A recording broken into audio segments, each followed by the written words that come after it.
Welcome to another edition of Office Hours with State Representative John Hampton. Thrilled to have my special guests here today. Healing the world through the power of music is my friend, incredible singer-songwriter, and state troubadour, Kate Callahan. Thanks so much for joining me today. Thanks so much for having me. Great to see you. Great to have you here in Simsbury. I know you've had a busy summer. And I have. First and foremost, give us a little bit about your background. You're Connecticut grown, aren't you, like I am? I sure am, yeah. I was born in West Hartford and went through school there. Spent a few years away in New Jersey and New York City, but ended up coming back to Hartford and really launching my songwriting career from here. Were you musical as a child? Do you have musical parents? I was musical as a child, yes. Yes, I remember the first song I ever recorded on a little cassette recorder was with my sister, Anna, who you know. I know, yeah. And we were a duo called Mozart and Mildew. Oh my God. I, of course, made Anna be Mildew. Of course. And we would write little songs, yeah. So you obviously the group broke up and never. The group disbanded. Is there any lingering albums or bootleg albums? No. Mildew has a solo career now. How would you describe your music? Well, to me, it's very soulful. Thank you.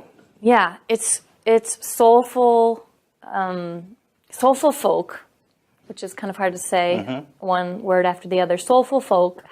I love strings. I love acoustic instruments, and I feel like this pairing of the voice and the guitar is a perfect way to reach people, and reach people through storytelling and song.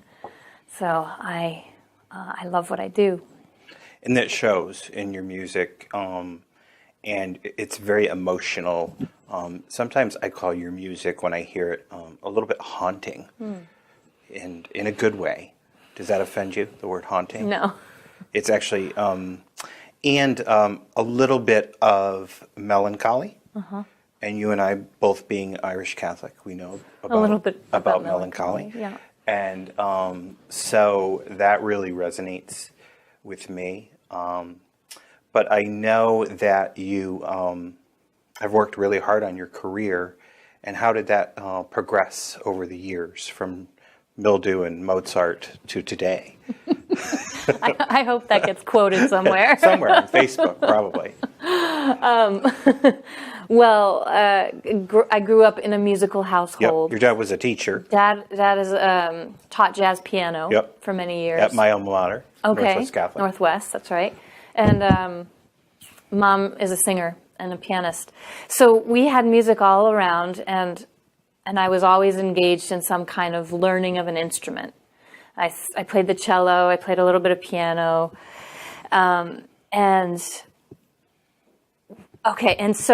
so come college for me, I went off to Rutgers University, and I was a typical college student. I didn't really know what I wanted to do with my life. I knew music was a part of me, so I pursued choral singing and some music courses. But my life changed my sophomore year in college.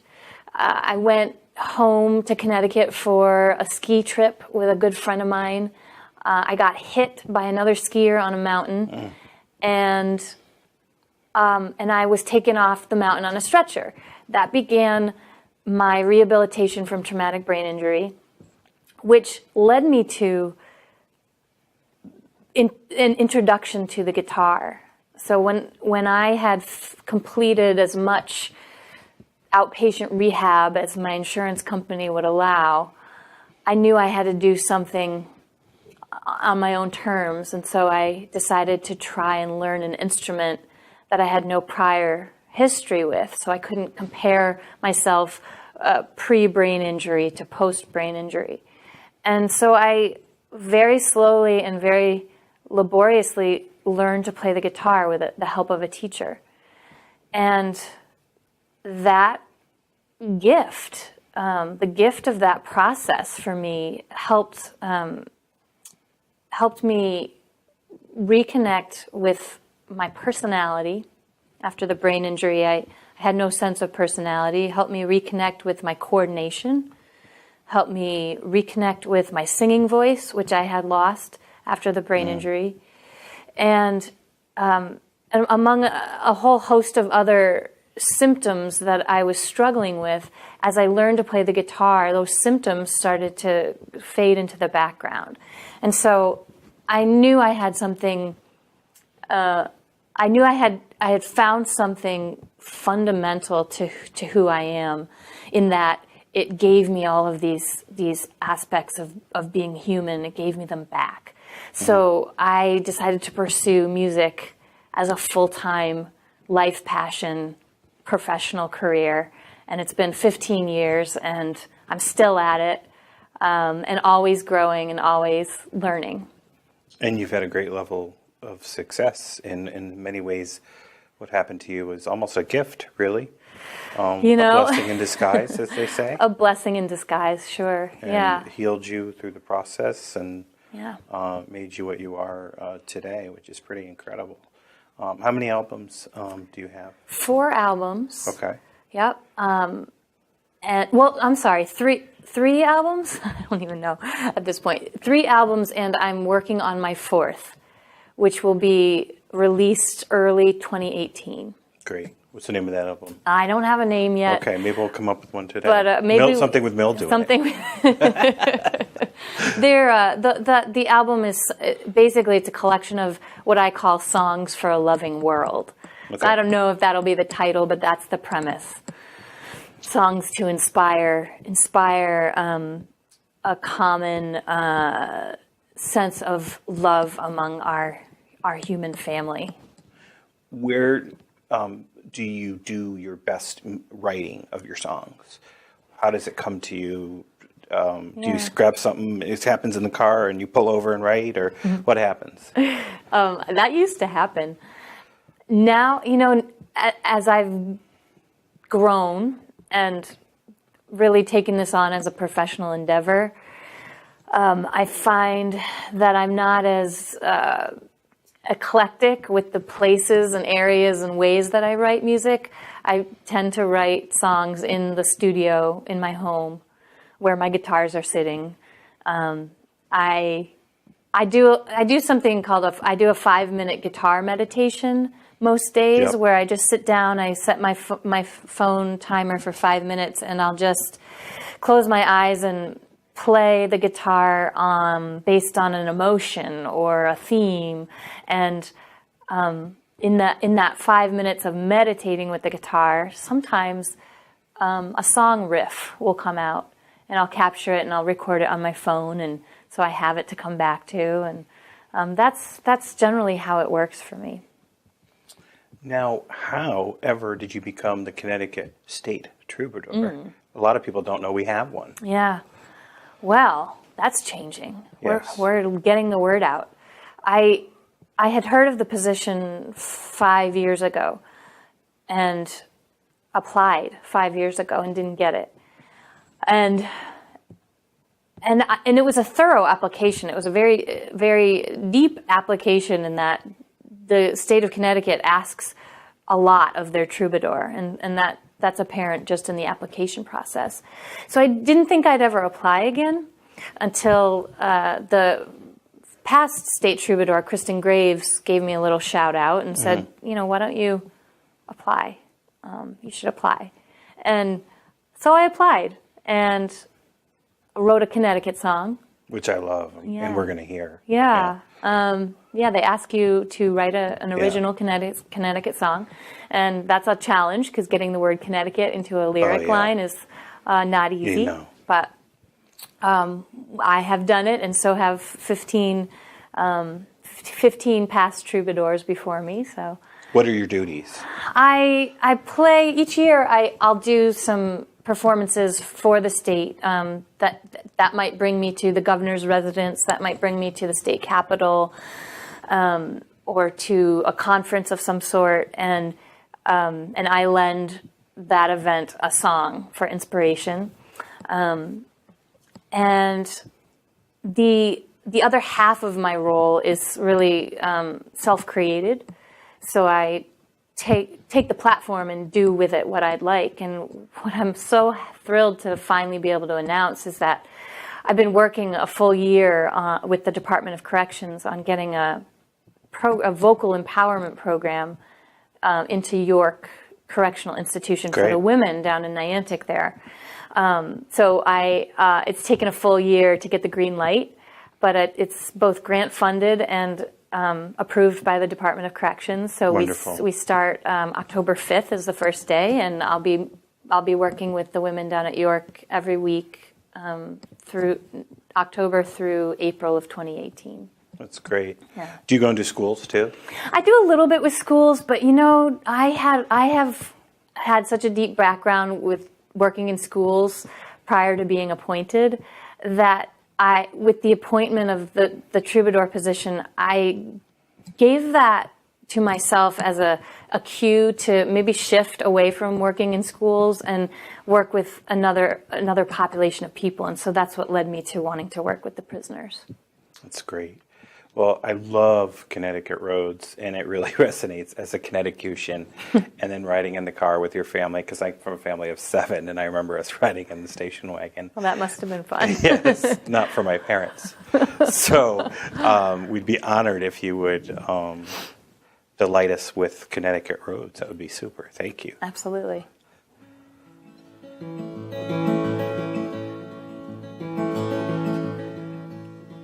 I was born to a family of 4. We told jokes. We sang in the car with the windows down in summer, spring, and fall. We sang songs to feel who we were. And we drove a Connecticut roads, and we'd sing until we got home. Well, Sis and I saw the future bright from the top of Talcott Mountain's green. So she left home, she went overseas, and I mounted stages to sing. And lifting off out of Bradley Field, over homes and farms and growing trees. Well, I could see the roads where I'd come from, and why my home is where I want to be. And I drove a Connecticut road, and I'd sing until I got home. And certain roads bend back and forth and become trials.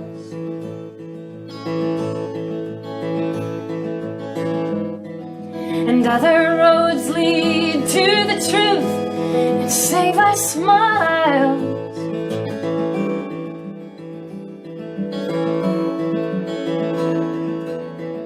Well, I went searching for a city skyline, and I ended up in the heart of a city growing all the time with me. This is how I've got my start. Now I see friends on the road of life, and this road is everything we've known. With jobs and health, finding love of self, we do it here in this place we call home. And we drove a Connecticut and we'd sing until we got home.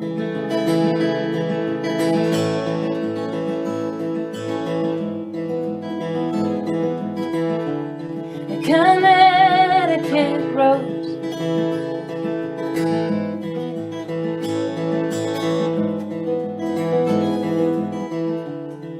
all the way home. That was awesome. Amazing. Thank you so much. If that doesn't make you love Connecticut, I don't know what will. And I love how you incorporated Bradley Field, Talcott Mountain. I didn't hear Simsbury in there, so we may have to do some We have to tweak it, retweaking it a bit, but that's amazing. And Thanks. every time I hear it, so many images, and it brings me back to my childhood, and it's amazing. So thank you. Thanks. Yeah. You must travel a lot and perform a lot. And I know your husband must miss you, but I know he's incredibly supportive. How often are you performing, and where do you perform? Yeah. With the appointment, the Troubadour appointment, I have focused a lot on Connecticut in the past year and a half, which has been wonderful. I've gotten to different corners of the state and been able to perform for audiences and in little towns and bigger cities that I wouldn't have necessarily landed in on my own. So it's been a real bonding process playing in Connecticut. And as this new album comes out in early 2018, I will get back out on the road, so to speak, and be outside of the state boundaries and do more playing in New England and then down the coast into Georgia, South Carolina, and Florida, where I've done some work over the years. What kind of venues do you like most to perform in? Oh, gosh. Well, so one of the best things about a venue, and it doesn't matter what kind of venue it is a good sound system. Yeah.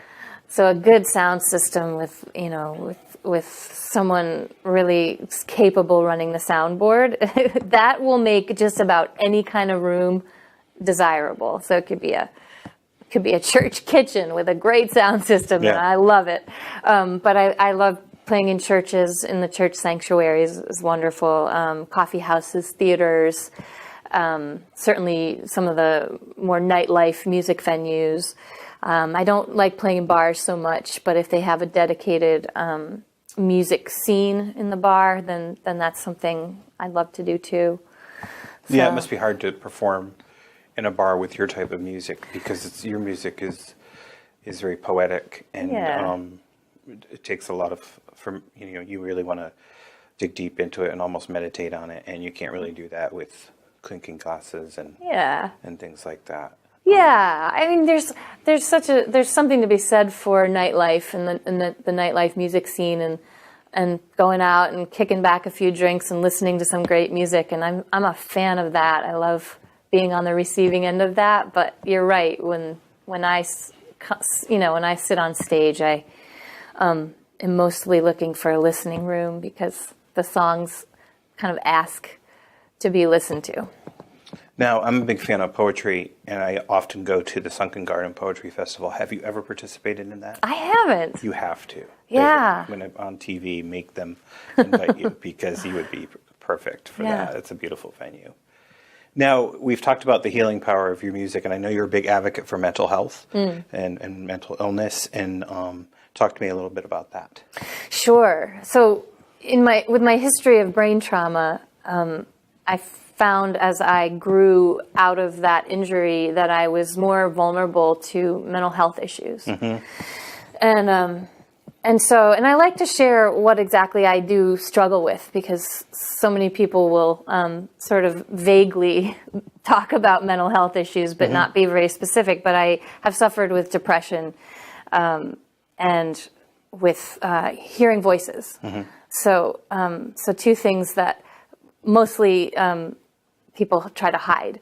And so I'm trying to speak outwardly about these things because there is recovery, there are resources, and unfortunately there is stigma And I'd like to be a part of the conversation and an expression that helps reduce some of the stigma or all of the stigma around mental health issues. No, that's great. It's incredible. And thank you for your bravery and sharing your story. And because, as we talked earlier, so many people feel alone, but it is so common.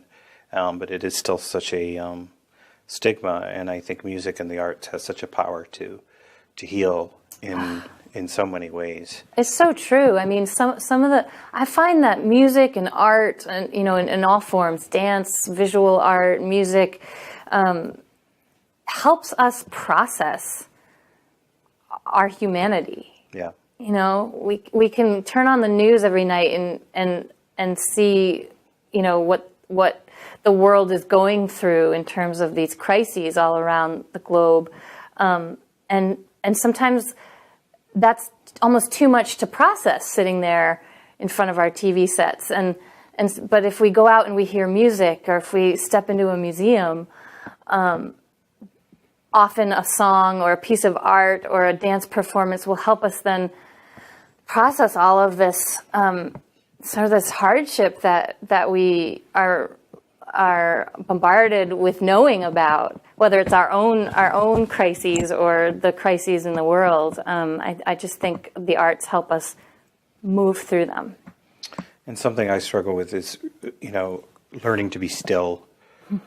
And that's really hard for all of us in this day and age with all of our phones and technologies, learning to be still and in the moment. And I already feel better hearing your one song, more relaxed, my level, and hopefully you can come to the legislature and help us finalize the state budget. I think if they heard a few songs from you, all the temperatures and the fervor would come down, and we'd certainly probably be better off. Now, I'd love to hear a song from your new album. Mm-hmm. Can you tease us with that? I sure can. That'd be great. Yeah. And we got to come up with a song, title for it. And I'll work on that. The album needs a title. Yes, it does. Well, this is my song "Love Rings Out," and I do have a fantasy of playing this for the legislature. Okay, good, excellent. Go for it. When we do good and great and right, love rings out. When we do wrong and make it right, love rings out. With gifts of hate and consequence that somebody made to shake us out of safety nets and bring out the brave. It brought us out.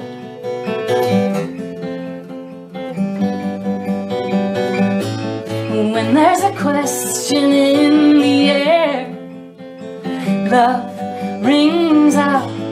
When people find themselves in prayer, love rings out. We make change, go door to door, and somebody says, if we're not loving, what's it for?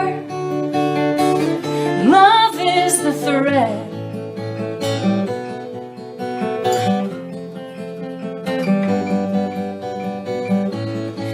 And the rocket's red glare, and the bombs bursting in air, gave proof through the night that love would appear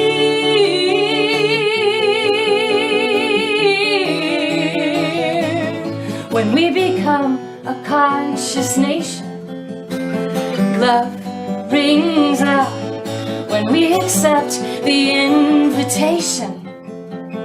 Love rings out when people ask to be respected.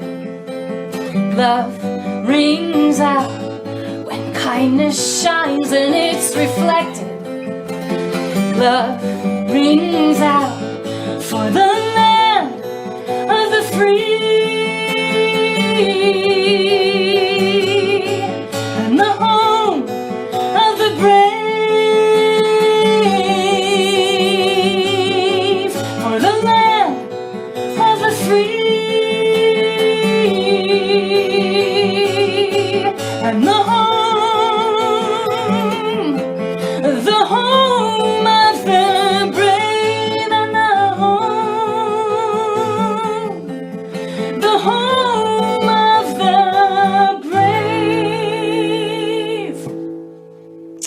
Awesome. Perfect. That really is incredible. And we will get you into the well of the house. Thank you. Yes, and Let's do this. incredible.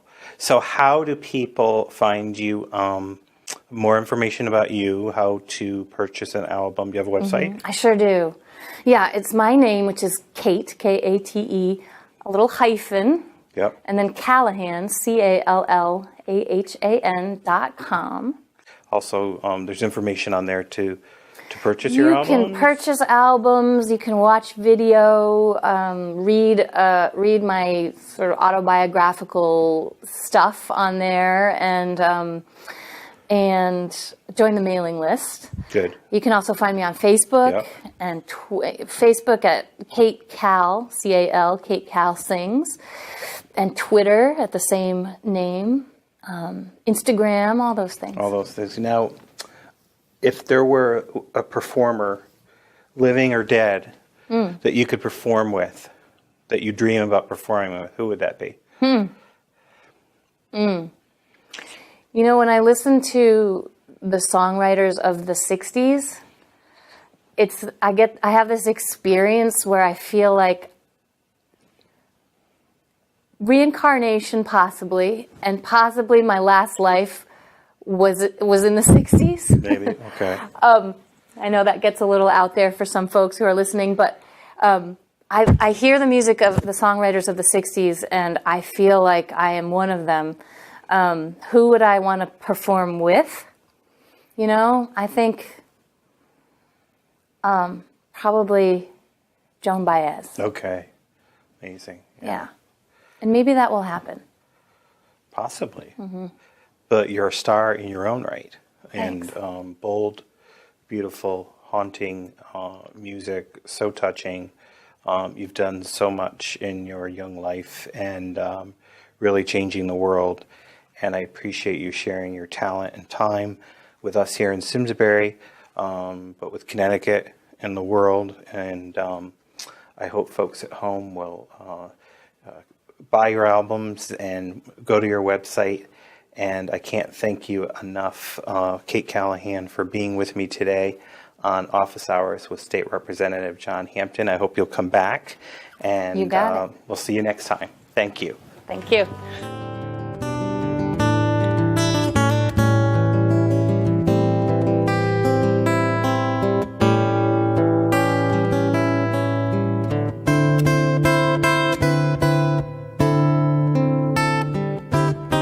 Funding for Simsbury Community Television is provided in part by contributions from viewers like you. Thank you.